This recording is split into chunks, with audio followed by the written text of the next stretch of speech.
എവിടെ രണ്ട് കണ്ണുകൾക്കിടയിൽ ഈ നെറ്റിയുടെ ഭാഗത്ത് വലിയ ഉഹദ് മലയോളം വലിപ്പമുള്ളതാക്കി ഈ കാർക്കിച്ച് തുപ്പിയത് മുഴുവനും നെറ്റിയിൽ വെച്ചുകൊണ്ട് ചുമന്നുകൊണ്ട് വൃത്തികെട്ട് നിസാരനായി നാണം കെട്ട് ഒരു വിഭാഗം നാളെ പരലോകത്ത് വരുമെന്ന് നബി മുഹമ്മദ് മുസ്തഫ. അല്ലാഹു നമ്മളെ കാക്കുമാറാകട്ടെ, അല്ലാഹ് നമ്മളെ കാക്കുമാറാകട്ടെ. അവനാരാ? എന്റെ പ്രിയപ്പെട്ട സഹോദരങ്ങളെ, നിങ്ങൾക്ക് ഷോക്കാവത്തില്ലെങ്കിൽ ഞാൻ പറഞ്ഞുതരാം.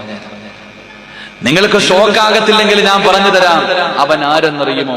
കിബിലയുടെ നേരെ തുപ്പിയവനാണെന്ന് ആദരവായ പ്രവാചകൻ നബി മുഹമ്മദ് മുസ്തഫ. അല്ലാഹു നമ്മളെ കാക്കുമാറാകട്ടെ. എവിടെ തുപ്പിയവര് ഒന്നുറക്കെ പറ. എവിടെ തുപ്പിയത്? തുപ്പിയിട്ടുണ്ടോ? ഞാനും നിങ്ങളും തുപ്പിയിട്ടുണ്ടോ? ഇതാരോടാ ചോദിക്കുന്നത്? പള്ളിക്കകത്തിരിക്കുമ്പോ വെള്ളിയാഴ്ച എഴുന്നേറ്റങ്ങോട്ട് പോയിട്ട് ഇമാമ് ജുമാഹിക്ക് പ്രസംഗിച്ചുകൊണ്ടിരിക്കുമ്പോ കുത്തുബോധിക്കൊണ്ടിരിക്കുമ്പോ എഴുന്നേറ്റ് നേരെ പോയിട്ട് ജനലിൽ കൂടെ ഒരൊറ്റ തുപ്പല. സുബ്ഹാനല്ലാഹ്. പിന്നെ ഇപ്പം തുപ്പലൊന്നും ഇല്ലപ്പാ. പള്ളിക്കകത്തിരിക്കുക, ഇങ്ങനെ ഏസിക്കകത്തൊക്കെ ഇരിക്കുമ്പോഴാണ് പടച്ചവനെ തുപ്പണം തോന്നുന്നത്. ഉടനെ പതുക്കെ കയ്യിലോട്ട് തുപ്പും, എന്നിട്ട് പായുടെ അടിയിലോട്ട് തേച്ചു വെക്കും. ജനലിൽ കൂടെ പോലും തുപ്പാൻ പാടില്ല. അപ്പോഴാണ് എന്തിരിക്കണത്? ഇരിക്കുന്ന സ്ഥലത്ത് നിന്ന് എഴുന്നേക്കാൻ ബുദ്ധിമുട്ടായത് കാരണം കയ്യിൽ ഇങ്ങനെ എടുത്തിട്ട് കാർപ്പറ്റിന്റെ അടിയിലോട്ട് തുടച്ചു വെക്കുന്ന ആൾക്കാരുണ്ട്. അല്ലാഹു കാക്കുമാറാകട്ടെ. എന്റെ പ്രിയപ്പെട്ട സഹോദരങ്ങളെ, ഇതിന്റെ ഗൗരവം നമ്മൾ ഇന്നുവരെ ചിന്തിച്ചിട്ടുണ്ടോ? നമ്മളതിന്റെ ഗൗരവം നടന്നു പോണ വഴിയിൽ ഒരൊറ്റ സത്യത്തിൽ എങ്ങോട്ടാ തുപ്പേണ്ടത്? മുമ്പ് നമ്മളൊരാൾ നടഞ്ഞാനിപ്പോ ഇങ്ങനെ നിൽക്കാം. ഈ നിൽക്കുന്ന ഞാൻ വലതു ഭാഗത്തേക്കാണോ, സെൻട്രൽ ഫ്രണ്ടിലോട്ടാണോ, ഇടതു ഭാഗത്താണോ, അനി പുറകിലോട്ടാണോ, താഴോട്ടാണോ? എവിടെയാ തുപ്പണ്ടേ? വെടി കൊണ്ടതുപോലെ ഇരിക്കാതെ പറ. മദ്രസയെ പഠിച്ചിട്ടില്ലേ? എവിടെയാ തുപ്പണ്ടത്?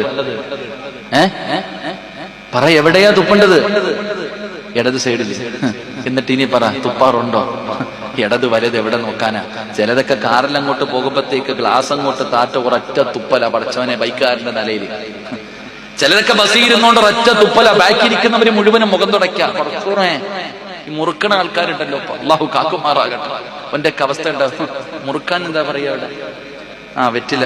വെറ്റിലിട്ട് അങ്ങോട്ട് ചവച്ചരച്ചിട്ട് ദേഷ്യം തീർക്കണ പോലെ അങ്ങോട്ട് ചവച്ചരച്ചിട്ട് തിന്നണേ. ലഹരി വസ്തുവല്ലേ വാപ്പ അത്? അല്ലാഹു കാക്കുമാറാകട്ടെ. ലഹരിയല്ലേ? അതിനകത്ത് പാക്കുണ്ട്, പൊയ്ല എന്ന് പറയുന്ന സാധനം, കറുത്തൊരു സാധനം ഉണ്ട്, വെളുത്തിട്ടൊരു സാധനം ഉണ്ട്. ഇതെല്ലാം നല്ല സാധനങ്ങളല്ലേ? പണ്ട് കോളേജിൽ പഠിക്കുന്ന കാലത്ത് ക്രിക്കറ്റ് കളിക്കാൻ പോകും. അങ്ങനെ കളിക്കാൻ പോകുന്ന സമയത്ത് കുട്ടികളൊക്കെ മുറുക്കുന്നത് കണ്ടപ്പോ ബാക്കിയുള്ള സാധനങ്ങളൊക്കെ ഈ കറുത്തതും വെളുത്തതൊക്കെ ഉപയോഗിച്ചാൽ തലകറങ്ങി വീഴുമെന്ന് പേടിച്ചിട്ട് ഒരു പാക്കിന്റെ ഒരല്പവും വെറ്റിലയും കൂടെ വെച്ച് ഞാൻ ചവച്ച്. ഒരു 5 മിനിറ്റ് കഴിഞ്ഞപ്പോ ഞാൻ റബ്ബറും തോട്ടത്തിൽ കിടക്കുന്നുണ്ടായിരുന്നു. പിന്നെ പൊക്കിയെടുത്ത് തോട്ടി കൊണ്ടിട്ടിട്ട് എനിക്ക് ബോധം വന്നേ. അപ്പൊ അന്ന് ഞാൻ പഠിച്ചു, ആ പാക്കിന് പോലും അത്രയും ലഹരിയുണ്ട്. നിങ്ങൾ സ്ഥിരമായിട്ട് ചവയ്ക്കുന്നുണ്ട്, അത് അറിയാത്തത്. ഇനി പോയി ടെസ്റ്റ് ഒന്നും ചെയ്ത് നോക്കണ്ട. അല്ലാഹു കാക്കുമാറാകട്ടെ. ഭാര്യയും ഭർത്താവും തമ്മിൽ അകന്നുപോയി, കൂടപ്പുറപ്പുകൾ തമ്മിൽ അകന്നുപോയി, ഏറ്റവും നല്ല കൂട്ടുകാർ തമ്മിൽ പരസ്പരം നീ അടിച്ചു പിരിപ്പിച്ചു. എന്നിട്ടൊരു സുഖം, ഒരാനന്ദം. രണ്ടെണ്ണത്തിനെയും 2 തട്ടിലാക്കിയപ്പോ ഒരു സുഖം. ഭർത്താവിന്റെ വീട്ടിൽ ഭാര്യ. ചില അമ്മായിയമ്മമാർ അങ്ങനെയുണ്ട്, ചില ഉമ്മമാര് അങ്ങനെയുണ്ട്. സ്വന്തം മോന്റെ ജീവിതം തകർത്തിട്ട് അൽഹംദുലില്ലാഹ് ഹാപ്പി ആയിട്ടിരിക്കണ ഉമ്മമാരും ഉണ്ട്. അല്ലാഹു കാക്കുമാറാകട്ടെ. സ്വന്തം ഉമ്മമാര് തന്നെ സ്വന്തം മകന്റെ ജീവിതം തകർക്കും. പെണ്ണുമ്പിള്ളയുടെ നിന്റെ ഭാര്യ അവൾ അങ്ങനെ, പടച്ചവൻ അവൾ ഇങ്ങനെ, മറ്റേതാ മറിച്ചതാ. എന്നിട്ട് മരുമോളെടുത്ത് പറയും, അല്ലാ മോളെ, പൊന്നുമോളെ, നീ എന്റെ മോളല്ലേ, നിന്നെ ഞാൻ പ്രസവിച്ചില്ലെന്നേ ഉള്ളൂ. വലിയ സ്നേഹപ്രകടനം. എന്റെ പ്രിയപ്പെട്ട സഹോദരങ്ങളെ, 2 സ്വഭാവമുള്ളവർ. അല്ലാഹു കാക്കുമാറാകട്ടെ. ഉറക്കപ്പറല്ല കാക്കുമാറാകട്ടെ. അല്ലാഹു നമ്മളെ കാക്കുമാറാകട്ടെ. നാളെ 2 നരകത്തിന്റെ നാവുകളുമായിട്ട് അല്ലാഹുടെ കോടതി വരും. മുഖത്തൊന്നും മാംസമുണ്ടാകില്ല. പുഴുത്ത് നാറിയവനെ പോലെ നാളെ പടച്ച റബ്ബിന്റെ കോടതിയിൽ. അല്ലാഹു കാക്കുമാറാകട്ടെ. ഏഷണിയും പരദൂഷണവും അസൂയയും, ഒരാൾ നന്നാകുന്നത് മറ്റൊരുത്തനെ കണ്ടുകൂടാ, എന്തെല്ലാം പറഞ്ഞു പരത്തും. എടാ, നിനക്ക് അവനെ പോലെ ആകാൻ കഴിഞ്ഞില്ലെങ്കിൽ മഹാനായ നബിയുനാ റസൂലുള്ളാഹി സ്വല്ലല്ലാഹു അലൈഹി വസല്ലമ തങ്ങൾ അവിടെ ഹദീസിന്റെ കിതാബിൽ കാണാം, ഒരിക്കലും അങ്ങനെയുള്ള കാര്യങ്ങൾ ചെയ്യാൻ പാടില്ലെന്നാണ്. എന്റെ പ്രിയപ്പെട്ടവരെ, നമ്മളിൽ പലരും ഇങ്ങനെയുള്ള കാര്യങ്ങൾ ചെയ്യാനുള്ള കാരണം മഹാനായ പ്രവാചകൻ സ്വല്ലല്ലാഹു അലൈഹി വസല്ലമ തങ്ങൾ പറയുന്നു, യാ ഇബ്നു ആദം ലിമ തഹ്സുദു അഖാക, എന്തിനാണ് നീ അസൂയ വെക്കണേ? അല്ലാഹു ഒരുത്തന് പണം കൊടുത്തു, ഒരുത്തൻ അല്ലാഹു സൗന്ദര്യം കൊടുത്തു, ഒരുത്തൻ അല്ലാഹു പ്രഭാഷകനാക്കി, ഒരുത്തൻ അല്ലാഹു ആലിമാക്കി, ഒരുത്തൻ അല്ലാഹു വലിയ ഡോക്ടറാക്കി, എഞ്ചിനീയറാക്കി. നീ എന്തിനാണ് അസൂയ വെക്കുന്നേ? നീ എന്തിനാ അസൂയ വെക്കുന്നത്? പ്രവാചകൻ സല്ലല്ലാഹു അലൈഹി വസല്ലമ തങ്ങൾ പറയുന്നു, അല്ലാഹു അവനെ അനുഗ്രഹിച്ച ഒരു വ്യക്തി, അല്ലാഹു അനുഗ്രഹിച്ചവനെ നീ എന്തിനാണ് അസൂയ വെക്കുന്നത്? ഒരുത്തൻ അള്ളാഹു സമ്പത്ത് കൊടുത്തെങ്കിൽ അള്ളാഹുവിനെ അനുഗ്രഹിച്ചതല്ലേ സമ്പത്ത് കൊടുത്ത്, നീ എന്തിനാ അസൂയ വെക്കുന്നത്? അള്ളാഹ് നീ ചെയ്ത് ശരിയായില്ല അള്ളാഹ്, അതല്ലേ അതിനർത്ഥം. ഒരുത്തനിടാ പണങ്ങാണല്ലോ ചില ആൾക്കാര്. നമ്മുടെ കേരളത്തില് ഒരു കഥ പറയാറുണ്ട്. ഒരാളിങ്ങനെ ഒരാൾ നോക്കുമ്പോ ഒരു വലിയ സമ്പന്നനുണ്ട് ഒരു നാട്ടിൽ, ഒരു നാട്ടിൽ. ഈ മനുഷ്യൻ എപ്പോഴും അള്ളാഹുവിനോട് അയാൾ നല്ല കാര്യങ്ങളൊക്കെ ചെയ്യാറുണ്ട്. ഈ മനുഷ്യൻ അള്ളാഹുവിനോട് ഇവനാണെങ്കിൽ ഏറ്റവും പാവപ്പെട്ടവൻ, ഒന്നും ഇല്ലാത്തവരെ, പിച്ചക്കാരനെ പോലെ ഇരിക്കുന്നവൻ, ഏറ്റവും ദരിദ്രനാ. ഈ ദരിദ്രൻ ഈ പണക്കാരനെ നോക്കിയിട്ട് അള്ളാഹിനോട് ദുആ ചെയ്യുക, അള്ളാഹുവേ ആ അബൂബക്കർ ഹാജിയെ പോലെ എന്നെ ആക്കണേ അള്ളാഹ്. അബൂബക്കർ ഹാജി എന്ന് പറഞ്ഞാൽ ഏക്കർ കണക്കിന് ജാഗയുണ്ട്, ഇഷ്ടം പോലെ പൈസ ഉണ്ട്, എല്ലാത്തിനും കൊടുക്കും. ഈ അബൂബക്കർ ഹാജിയെ നോക്കിയിട്ട് ഒരുത്തം പറയുക, അള്ളാഹുവെ എന്നെ നീ അബൂബക്കറിനെ പോലെ ആക്കണേ അല്ല, എന്നെ നീ അബൂബക്കറിനെ പോലെ ആക്കണേ അല്ല, എന്നെ അബൂബക്കറിനെ പോലെ ആക്കണേ അല്ല, എന്നെ അബൂബക്കർ ഹാജിയെ പോലെ ആക്കണേ അല്ല. എപ്പോഴും ദുആ. പക്ഷെ ഇവനാവുന്നില്ല. ഇവൻ എത്ര ദുആ ചെയ്തിട്ടും അബൂബക്കർ ഹാജിയെ പോലെ പണക്കാരനാകുന്നില്ല. അപ്പൊ ഓൻ അള്ളാഹിനോട് പറയാ, ഞാൻ കുറെ കാലം കൊണ്ട് അള്ളാഹുവെ അബൂബക്കർ ഹാജിയെ പോലെ എന്നെ ആക്കണേന്ന് ദുആ ചെയ്തു, നീ സ്വീകരിച്ചില്ല. വിഷമോ ഇല്ല അള്ളാഹ്, എങ്കിൽ എന്നെ പോലെയെങ്കിലും അബൂബക്കർ ഹാജി ആക്കണേ തമ്പുരാനെ, നേരെ തിരിച്ച് പിച്ചക്കാരനാക്കണേ. ചിരിക്കാൻ പറഞ്ഞതല്ല, നമ്മളും അങ്ങനല്ലേ. ഓനെ എന്നെ പോലെയെങ്കിലും ആക്കി തമ്പുരാനെ, കുറച്ചിന് ഓനെ ഒന്ന് എത്തിങ്കാനിലാക്കിയിട്ടല്ല. എന്തൊരു സന്തോഷമല്ലേ ഓൻ എത്തിങ്കാനിലായി കാണാൻ. എടാ പൊന്നാര ചങ്ങാതിമാരെ, അസൂയ. ആമിനായിക്ക് 2 നില വീട്, ഞാൻ ഇപ്പോഴും വാടക വീട്ടിലാ കിടക്കണേ. പടച്ചോനെ അല്ലേ, ഇതൊക്കെ നമ്മൾ ചിന്തിക്കാം. നിന്റെ കടയുടെ ഓപ്പോസിറ്റ് ഒരു പാവപ്പെട്ടവൻ വന്നൊരു കടയിട്ടു.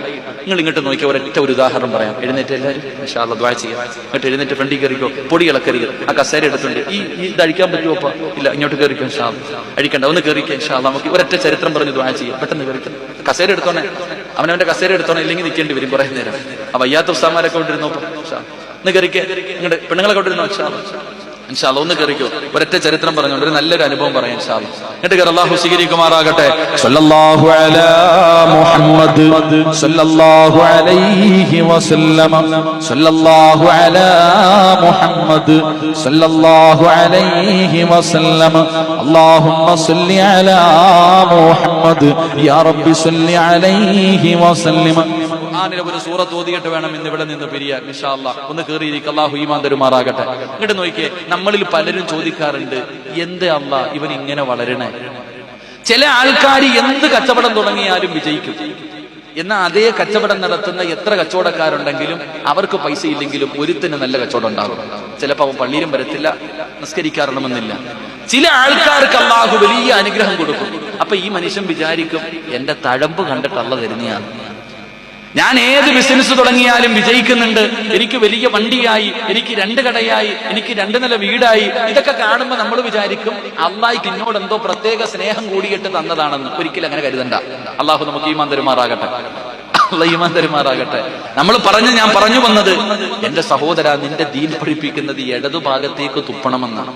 അതുകൊണ്ടാണല്ലോ ദുസ്വപ്നങ്ങൾ കാണാറുണ്ട്. ഒരു ചെറുപ്പക്കാരൻ പറഞ്ഞു, ഉസ്താദെ രാത്രിയൊക്കെ, ഇന്ന് ഞാൻ ഒരു സഹോദരൻ, എൻ്റെ അടുത്തൊരു സഹോദരൻ പറഞ്ഞു, ഉസ്താദ് രാത്രിയൊക്കെ ദുസ്വപ്നങ്ങളെ, പാമ്പ് കടിക്കുന്നതായിട്ട് സ്വപ്നം കാണും, പട്ടി പൊടിക്കുന്നതായിട്ടാ സ്വപ്നം കാണുന്നത്. എന്തൊരു സ്വപ്നം ഇതൊക്കെ! സത്യം പറഞ്ഞാൽ ഈ ദുസ്വപ്നങ്ങൾ കാണുന്നവരുണ്ട്. സത്യത്തെ അത് പറയാൻ പാടില്ല. പാമ്പ് കടിക്കുന്നതായിട്ട്, ചിലരൊക്കെ പിന്നെ മരിച്ചു പോകുന്നതായിട്ടൊക്കെ സ്വപ്നം കാണാറുണ്ട്. സത്യത്തിൽ ഈ ദുസ്വപ്നം കണ്ടാൽ എന്തേ ചെയ്യേണ്ടത്? പറ മനുഷ്യന്മാരെ. എടാ, രാത്രി പട്ടി കടിക്കുന്നതായിട്ട് സ്വപ്നം കണ്ട്, പാമ്പ് കടിക്കുന്നതായി സ്വപ്നം കണ്ട്, ആരോ നിന്നെ കൊല്ലാൻ വരുന്നതായിട്ടൊരു ദുസ്വപ്നം കണ്ടു, എന്ത് ചെയ്യണം? ഉസ്താദന്മാരും ഉണ്ടാതിരിക്കണം. എന്ത് ചെയ്യണം? പറ. അറിയില്ല. അല്ലാഹു കാക്കുമാറാകട്ടെ. അല്ലാഹു നമുക്ക് ഈമാൻ തരുമാറാകട്ടെ. ഞാൻ ഈ അടുത്ത് ഇങ്ങനെ ഒരു ഹദീസ് വായിച്ചപ്പോ, പണ്ടുള്ള ഉമ്മാമാര് പറയാറുണ്ട്, ദുസ്വപ്നം കണ്ട് എഴുന്നേറ്റ് കഴിഞ്ഞാൽ ഇടത് ഭാഗത്തേക്ക് 3 പ്രാവശ്യം ഇങ്ങനെ തുപ്പണോ? സത്യം പറഞ്ഞാൽ ഞാൻ ചിന്തിച്ചിട്ടുണ്ട്, ഇതൊക്കെ വെറുതെ ആയിരിക്കും. കേട്ടിട്ടില്ലേ? ഒരാൾ ഉറക്കത്തിൽ നിന്ന് ദുസ്വപ്നം കണ്ട് ഞെട്ടി ഉണർന്നു കഴിഞ്ഞാൽ ഇടതു ഭാഗത്തേക്ക് 3 ഔദുബില്ലാഹി മിനശ് ശൈത്താനിർ റജീം എന്ന് പറഞ്ഞിട്ട് 3 പ്രാവശ്യം തുപ്പണമെന്നാ ഇങ്ങനെ ഉമ്മമാര് പറയാറുണ്ട്. പക്ഷെ ഞാൻ ഈ അടുത്ത ഒരു ഹദീസ് വായിച്ചു, 3 പ്രാവശ്യം അങ്ങനെ തുപ്പണമെന്ന്. അല്ലാഹു ഈമാൻ തരുമാറാകട്ടെ. ദുസ്വപ്നം കണ്ടു കഴിഞ്ഞാൽ എഴുന്നേറ്റിരുന്നിട്ട് ഔദുബില്ലാഹി മിനശ് ശൈത്താനിർ റജീം 3 പ്രാവശ്യം തുപ്പണമെന്നാണ്. സത്യത്തിൽ അത് ആരോടും പറയുകയും ചെയ്യരുത്. അതാരോടും പറയില്ല. കാരണം ദുസ്വപ്നങ്ങൾ ശൈത്താന്റെ ഭാഗത്ത് നിന്ന്. വെറുതെ എന്തിനും പറഞ്ഞുകൊണ്ട് നടക്കണം. അല്ലാഹു ഈമാൻ തരുമാറാകട്ടെ.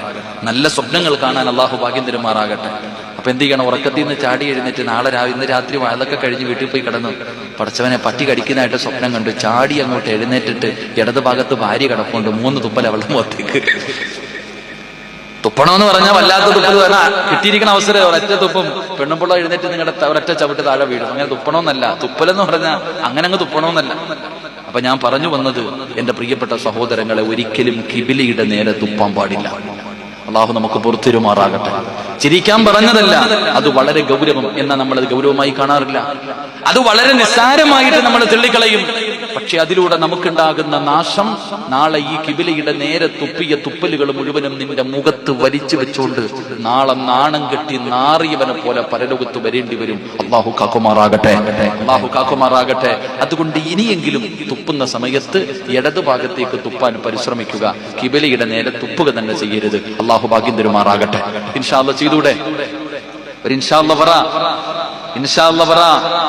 അള്ളാഹുവിന്റെ പ്രവാചകൻ എവിടെന്ന് പറയുന്ന മൂന്നാമത്തെ വിഭാഗമാരാ? അളപ്പടച്ചറപ്പിന്റെ പരലോകത്ത് നാണം കെട്ട് വരുന്ന മൂന്നാമത്തെ വിഭാഗമാരാ? മഹാനായ നബി മുഹമ്മദ് മുസ്തഫ സല്ലല്ലാഹു അലൈഹി വസല്ലമ തങ്ങൾ അബൂ ഹുറൈറ റളിയല്ലാഹു തആല അൻഹു റിപ്പോർട്ട് ചെയ്യുന്ന ഹദീസിൽ കാണാം, തജിബു മിൻ ശർരിൻ നാസി യൗമൽ ഖിയാമത്തി ഇൻദല്ലാഹ്.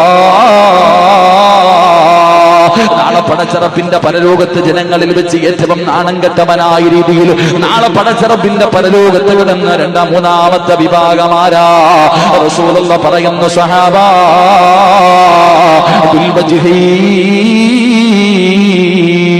രണ്ട് മുഖമുള്ളവരുണ്ടല്ലോ, രണ്ട് മുഖമുള്ളവരുണ്ടല്ലോ, അവരാണ് നാളെ പരലോകത്തിലെ മൂന്നാമത്തെ നശിച്ചവരെന്ന് നബി മുഹമ്മദ് മുസ്തഫ സല്ലല്ലാഹു അലൈഹി വസല്ലമ തങ്ങൾ പറയുകയാണ്.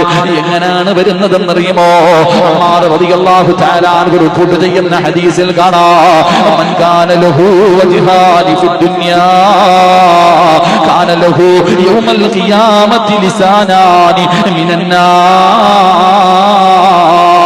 നാളെ പടച്ചറപ്പിന്റെ പരലോകത്ത് ജനകോടികൾ മുഴുവനും നിൽക്കുന്ന ദിവസമുണ്ടല്ലോ, ആ ദിവസത്തിൽ പടച്ചവരെ ഒരു നശിച്ചവൻ വരികയാ, ഒരു വൃത്തികെട്ടവൻ വരികയാ. അവന്റെ നാവുണ്ടല്ലോ, രണ്ട് നാവുകളാ. അവന്റെ നാവുകൾ ഇങ്ങനെ വലിച്ചു കീറിയിട്ടുണ്ട്. അവന് രണ്ട് നാവാണുള്ളത്. തീയാലുള്ള നാവാ. തീയാലുള്ള നാവുമായി വിളിച്ച് അട്ടഹസിച്ചുകൊണ്ട് നാളെ പടച്ചറപ്പിന്റെ പരലോകത്തേക്ക് ഒരു വിഭാഗം കടന്നു വരുമെന്ന് നബി മുഹമ്മദ് മുസ്തഫ സല്ലല്ലാഹു അലൈഹി വസല്ലമ തങ്ങൾ പറയുമ്പോ, എന്റെ ചെറുപ്പക്കാരാ, ഒന്ന് ചിന്തിച്ചു നോക്കടാ പൊന്നുമോര്. ഉമ്മ അടുക്കളയിൽ നിന്ന് നിനക്ക് ചായ വെച്ച് കൊണ്ട് തരുമല്ലോ. ആ ചായ കൊണ്ടുവരുമ്പോ ആ ചായയിൽ നിന്നൊരൽപ്പമെങ്ങാണം നിന്റെ ശരീരത്ത് വീണാൽ ആ ഗ്ലാസ്സിൽ നീ ഒന്ന് പിടിച്ചാ നിന്റെ കൈവെള്ളമല്ലോ. അടുപ്പിൽ പടച്ചവനെ അതാ ചോറ് വെക്കുകയാണ്, കറി വെക്കുകയാണ്. അതിന്റെ മുകളിൽ ഒരു അടപ്പ് വെച്ച് അടച്ചു വെച്ചിട്ടുണ്ട്. അതെങ്ങാണമെന്ന് കൈകൊണ്ടൊന്ന് നീക്കുമ്പോ അടുക്കളയിൽ നിന്ന് വിളിച്ചു പോകുന്ന ഉമ്മ, എങ്കിൽ നാളെ പടച്ചറപ്പേ ഈ ദുനിയാവിലെ തീയക്കാല് 70 ഇരട്ടി പവറുള്ള നരകത്തിന്റെ തീയാലുള്ള നാവുമായി മുഖത്തുള്ള മാംസങ്ങൾ മുഴുവനും ഇങ്ങനെ വെന്തുരുകുകയാണ്. മുഖത്തുള്ള മാംസങ്ങൾ മുഴുവനും പടച്ചവരെ വെന്തുരുകുന്ന രീതിയില് പുഴുത്തുനാറി നാളെ പടച്ചറപ്പിന്റെ കോടതിയില് കടന്നു വരുന്ന മൂന്നാമത്തെ വിഭാഗമാരെന്നറിയുമോ? രണ്ട് മുഖമുള്ളവരാ. പടച്ചവനെ കാണുമ്പോൾ കയ്യിൽ പിടിച്ചിട്ട് പറയും, പടച്ചവനെ വല്ലാത്ത സ്നേഹപ്രകടനങ്ങളാണ്. പടച്ചവനെ കാണുമ്പോ അങ്ങനെയാണ് ഇങ്ങനെയാണ്, വല്ലാത്ത അഭിനയമാണ്. വലിയ സ്നേഹമുള്ളവനെ പോലെ, വലിയ ഈമാനുള്ളവനെ പോലെ, ആത്മാർത്ഥതയുള്ളവനെ പോലെ കാണുമ്പോ പടച്ചവനെ വലിയ സന്തോഷമാണ്. പക്ഷേ അങ്ങോട്ട് തിരിഞ്ഞു കഴിഞ്ഞാ ഈ പറഞ്ഞതിന്റെ നേരെ എതിരാ. അവിടെയും നിൽക്കും ഇവിടെയും നിൽക്കും. എന്നിട്ട് പടച്ചവനെ ഇടയിൽ കിടന്നുകൊണ്ട് അങ്ങോട്ടും ഇങ്ങോട്ടും ഓരോന്ന് പറഞ്ഞു തമ്മിലടിപ്പിക്കുന്ന സ്വഭാവമുള്ളവരുണ്ടല്ലോ. കുടുംബങ്ങളെ തകർക്കുന്നവരുണ്ടല്ലോ, സ്നേഹബന്ധങ്ങളെ തകർക്കുന്നവരുണ്ടല്ലോ. അല്ലാഹുവേ, ഭാര്യ ഭർത്താക്കന്മാരെ രണ്ട് തട്ടിലാക്കുന്നവരുണ്ടല്ലോ. രണ്ട് മുഖമുള്ളവർ പടച്ചവനെ പലപത അല്ലാഹുവിന്റെ റസൂലാണ് പറഞ്ഞത്. അവരാണ് നാളെ പരലോകത്തിന് മൂന്നാമത്തെ വൃത്തികെട്ടവനെന്ന് നബി മുഹമ്മദ് മുസ്തഫ. അങ്ങനെ ചില ആൾക്കാരുണ്ട്, എന്നിട്ട് കാണുമ്പോ പറയും, എന്റെ പൊന്നാര അബൂബക്കർ ഹാജിയാരെ, നിങ്ങൾ ആരാ പടച്ചവനെ, നിങ്ങൾ വലിയ ഹാജിയാരല്ലേ, നല്ല മനുഷ്യനല്ലേ, പള്ളിക്ക് കൊടുത്തില്ലേ, മദ്രസയ്ക്ക് കൊടുത്തില്ലേ, അള്ളാഹുവേ പടച്ചവനെ. അങ്ങോട്ട് മാറിയിട്ട് പറയും, മുതുകള്ളൻ, 5 പൈസ കൊടുക്കത്തില്ല, ഇവനെക്കാലും നക്കിയുണ്ടോ, ഇവ എന്തിനാ ഹജ്ജിന് പോയ പടച്ചവൻ, ഇവന് ചത്താ മതിയായിരുന്നാ. 2 മുഖമുള്ളവർ അങ്ങോട്ടും ഇങ്ങോട്ടും നിൽക്കും, ഇടയ്ക്ക് പടക്കം കത്തിക്കും. അള്ളാഹു കാക്കുമാറാകട്ടെ, അള്ളാഹ് കാക്കുമാറാകട്ടെ. നാളെ പടച്ചറപ്പ് കൊണ്ടുവരൂടാ ചങ്ങാതി പരലോകത്ത്. യശനിയും പരദൂഷണവും ആവശ്യമില്ലാത്തത് മുഴുവനും പറഞ്ഞു പരത്തിയിട്ട് സുഖിക്കുന്ന ചില ആൾക്കാരുണ്ട്. ഒന്നാലോചിച്ചു നോക്ക്, നീ നാളെ എങ്ങനെ വരും അള്ളാഹുടെ കോടതിയിൽ? അതിന്റെ ഭവിഷ്യത്ത് നീ ചിന്തിക്കുന്നില്ല. എത്ര കുടുംബങ്ങൾ നീ കാരണം തകർന്നുപോയി. ഭാര്യയും ഭർത്താവും തമ്മിൽ അകന്നുപോയി, കൂടപ്പുറപ്പുകൾ തമ്മിൽ അകന്നുപോയി, ഏറ്റവും നല്ല കൂട്ടുകാർ തമ്മിൽ പരസ്പരം നീ അടിച്ചു പിരിപ്പിച്ചു. എന്നിട്ടൊരു സുഖം, ഒരാനന്ദം, 2 എണ്ണത്തിനെയും 2 തട്ടിലാക്കിയപ്പോ ഒരു സുഖം. ഭർത്താവിന്റെ വീട്ടിൽ ഭാര്യ, ചില അമ്മായി അമ്മമാർ അങ്ങനെയുണ്ട്, ചില ഉമ്മമാര് അങ്ങനെയുണ്ട്. സ്വന്തം മോന്റെ ജീവിതം തകർത്തിട്ട് അൽഹംദുലില്ലാ ഹാപ്പി ആയിട്ടിരിക്കണ ഉമ്മമാരും ഉണ്ട്. അള്ളാഹു കാക്കുമാറാകട്ടെ. സ്വന്തം ഉമ്മമാര് തന്നെ സ്വന്തം മകന്റെ ജീവിതം തകർക്കും. പെണ്ണുമ്പിള്ളയുടെ നിന്റെ ഭാര്യ അവൾ അങ്ങനെ, പടച്ചവൻ അവൾ ഇങ്ങനെ, മറ്റേതാ മറിച്ചേതാ. എന്നിട്ട് മരുമോളെടുത്ത് പറയും, അള്ളാഹ് മോളെ, പൊന്നുമോളെ, നീ എന്റെ മോളല്ലേ, നിന്നെ ഞാൻ പ്രസവിച്ചില്ലെന്നേ ഉള്ളൂ. വലിയ സ്നേഹപ്രകടനം.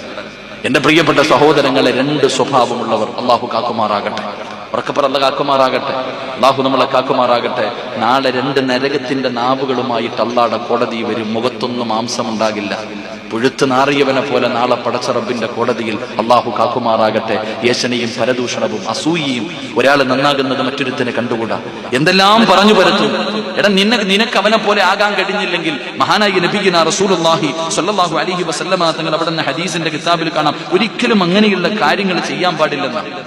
എന്റെ പ്രിയപ്പെട്ടവരെ, നമ്മളിൽ പലരും ഇങ്ങനെയുള്ള കാര്യങ്ങൾ ചെയ്യാനുള്ള കാരണം മഹാനായ പ്രവാചകൻ സല്ലല്ലാഹു അലൈഹി വസല്ലമ തങ്ങൾ പറയുന്നു, യാ ഇബ്നു ആദം ലിമ തഹ്സുദു അഖാക, എന്തിനാണ് നീ അസൂയ വെക്കണേ?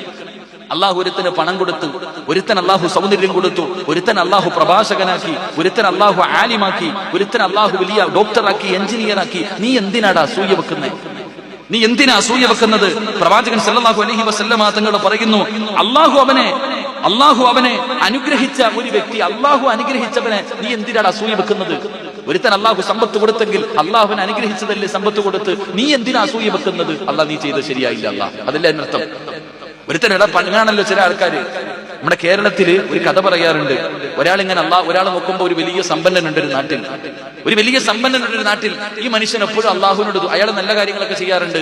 ഈ മനുഷ്യൻ അള്ളാഹുവിനോട്, ഇവനാണെങ്കിൽ ഏറ്റവും പാവപ്പെട്ടവൻ, ഒന്നും ഇല്ലാത്തവൻ, പിച്ചക്കാരനെ പോലെ ഇരിക്കുന്നവൻ, ഏറ്റവും ദരിദ്രനാണ്. ഈ ദരിദ്രൻ ഈ പണക്കാരനെ നോക്കിയിട്ട് അള്ളാഹിനോട് ദുആ ചെയ്യുക, അള്ളാഹുവേ ആ അബൂബക്കർ ഹാജിയെ പോലെ എന്നെ ആക്കണേ അല്ലാഹ്. അബൂബക്കർ ഹാജി എന്ന് പറഞ്ഞാൽ ഏക്കർ കണക്കിന് ജാഗയുണ്ട്, ഇഷ്ടം പോലെ പൈസ ഉണ്ട്, എല്ലാത്തിനും കൊടുക്കും. ഈ അബൂബക്കർ ഹാജിയെ നോക്കിയിട്ട് ഒരുത്തം പറയുക, അള്ളാഹുവെ എന്നെ നീ അബൂബക്കറിനെ പോലെ ആക്കണേ അല്ലാ, എന്നെ നീ അബൂബക്കറിനെ പോലെ ആക്കണേ അല്ലാ, എന്നെ അബൂബക്കറിനെ പോലെ ആക്കണേ അല്ലാ, എന്നെ അബൂബക്കർ ഹാജിയെ പോലെ ആക്കണേ അല്ലാ. എപ്പോഴും ദുആ. പക്ഷെ ഇവനാവുന്നില്ല. ഇവൻ എത്ര ദുആ ചെയ്തിട്ടും അബൂബക്കർ ഹാജിയെ പോലെ പണക്കാരനാകുന്നില്ല. അപ്പൊ ഓൻ അള്ളാഹിനോട് പറയാ, ഞാൻ കുറെ കാലം കൊണ്ട് അള്ളാഹുവെ അബൂബക്കർ ഹാജിയെ പോലെ എന്നെ ആക്കണേന്ന് ദുആ ചെയ്തു, നീ സ്വീകരിച്ചില്ല. വിഷമമില്ല അള്ളാഹ്, എങ്കിൽ എന്നെ പോലെയെങ്കിലും അബൂബക്കർ ഹാജി ആക്കണേ തമ്പുരാനെ, നേരെ തിരിച്ച് പിച്ചക്കാരനാക്കണേ. ചിരിക്കാൻ പറഞ്ഞതല്ല, നമ്മളും അങ്ങനല്ലേ. ഓനെ എന്നെ പോലെയെങ്കിലും ആക്കി തമ്പുരാനെ, പറച്ചിന് ഓനെ ഒന്ന് എത്തിങ്കാനലാക്കിയതല്ല. എന്തൊരു സന്തോഷല്ലേ ഓൻ എത്തിങ്കാനലായി കാണാൻ. എടാ പൊന്നാര ചങ്ങാതിമാരെ, അസൂയ. ആമിനായിക്ക് 2 നില വീട്, ഞാൻ ഇപ്പോഴും വാടക വീട്ടിലാ കിടക്കണേ. പടച്ചവനെ അല്ലേ, ഇതൊക്കെ നമ്മൾ ചിന്തിക്കാം. നിന്റെ കടയുടെ ഓപ്പോസിറ്റ് ഒരു പാവപ്പെട്ടവൻ വന്നൊരു കടയിട്ടു. നിങ്ങൾ ഇങ്ങോട്ട് നോക്കിയാൽ ഒരൊറ്റ ഒരു ഉദാഹരണം പറയാം. എഴുന്നേറ്റ് എല്ലാവരും ഇൻഷാ അല്ലാഹ് ദുആ ചെയ്യാം. എന്നിട്ട് എഴുന്നേറ്റ് ഫ്രണ്ടിൽ കയറിക്കോ, പൊടി ഇളക്കരുത്. ആ കസേര എടുത്തുണ്ട്, ഇത് അഴിക്കാൻ പറ്റുമോ? ഇല്ല, ഇങ്ങോട്ട് കയറിക്കോ ഇൻഷാ അല്ലാഹ്. അഴിക്കണ്ട, ഒന്ന് കയറിക്കോ ഇൻഷാ അല്ലാഹ്. നമുക്ക് ഒരൊറ്റ ചരിത്രം പറഞ്ഞ് ദുആ ചെയ്യാം. പെട്ടെന്ന് കയറിക്കോ, കസേര എടുത്തോണേ, അവനവന്റെ കസേര എടുത്തോണേ, ഇല്ലെങ്കിൽ നിൽക്കേണ്ടി വരും കുറെ നേരം. ആ വയ്യാത്ത ഉസ്താമാരൊക്കെ കൊണ്ടിരുന്നോ, ഒന്ന് കയറിക്കേ. നിങ്ങളുടെ പെണ്ണുങ്ങളെ കൊണ്ടിരുന്നോ ഇൻഷാ അല്ലാഹ്. ഇൻഷാ അല്ലാഹ് ഒന്ന് കയറിക്കോ. ഒരൊറ്റ ചരിത്രം പറഞ്ഞുകൊണ്ട് ഒരു നല്ലൊരു അനുഭവം പറയാം ഇൻഷാ അല്ലാഹ്. എന്നിട്ട് കയറി. അല്ലാഹു സ്വീകരിക്കുമാറാകട്ടെ. സ്വല്ലല്ലാഹു അലാ മുഹമ്മദ് സ്വല്ലല്ലാഹു അലൈഹി വസല്ലം, സ്വല്ലല്ലാഹു അലാ മുഹമ്മദ് സ്വല്ലല്ലാഹു അലൈഹി വസല്ലം. അല്ലാഹുമ്മ സ്വല്ലി അലാ മുഹമ്മദ് യാ റബ്ബി സ്വല്ലി അലൈഹി വസല്ലം. ഖുർആനിലെ ഒരു സൂറത്ത് ഓതിയിട്ട് വേണം ഇന്ന് ഇവിടെ നിന്ന് പിരിയാൻ ഇൻഷാ അല്ലാഹ്. ഒന്ന് കയറിയിരിക്കുക. അല്ലാഹു ഈമാൻ തരുമാറാകട്ടെ.